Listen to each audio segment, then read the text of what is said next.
Assalamualaikum warahmatullahi wabarakatuh.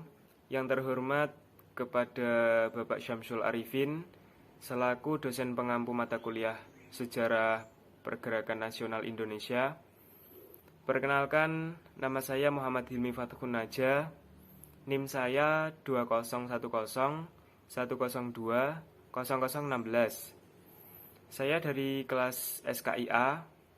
Di sini saya akan menguraikan mengenai jawaban UTS Sejarah Pergerakan Nasional Indonesia. Oke, langsung saja untuk mempersingkat waktu.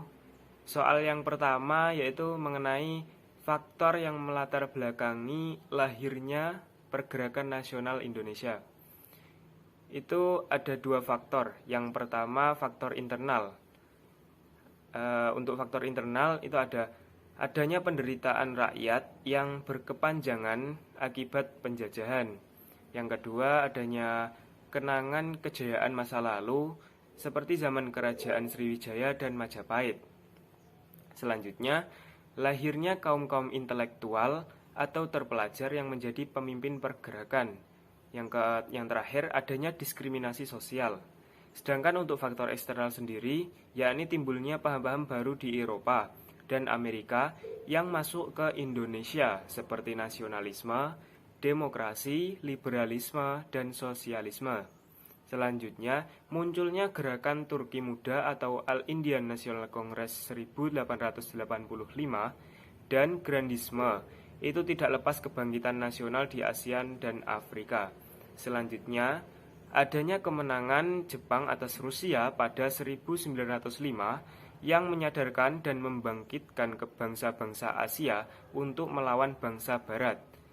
Selanjutnya untuk soal yang kedua yaitu manfaat setelah belajar sejarah pergerakan nasional Indonesia, yaitu kita bisa menambah wawasan mengenai organisasi-organisasi pergerakan nasional di Indonesia seperti Budi Utomo, Sarekat Islam, Indische Party, Perhimpunan Indonesia.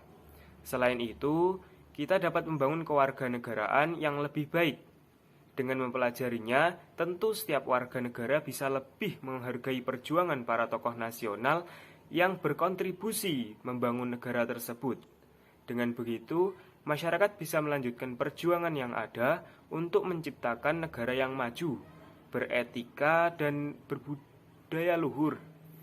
Adapun untuk nilai yang dapat kita ambil dari belajar sejarah pergerakan nasional adalah nilai semangat nasionalisme, nilai semangat persaudaraan, nilai persatuan dan kesatuan, nilai cinta kepada tanah air. Yang terakhir untuk soal yang ketiga yaitu politik kolonial adalah suatu sistem di mana suatu negara menguasai rakyat dan sumber daya negara lain, tetapi masih tetap berhubungan dengan negara asal tersebut.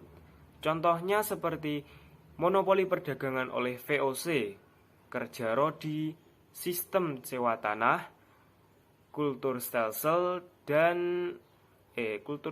atau sistem tanam paksa. Mungkin itu saja yang dapat saya sampaikan. Kurang lebihnya mohon maaf. Wassalamualaikum warahmatullahi wabarakatuh.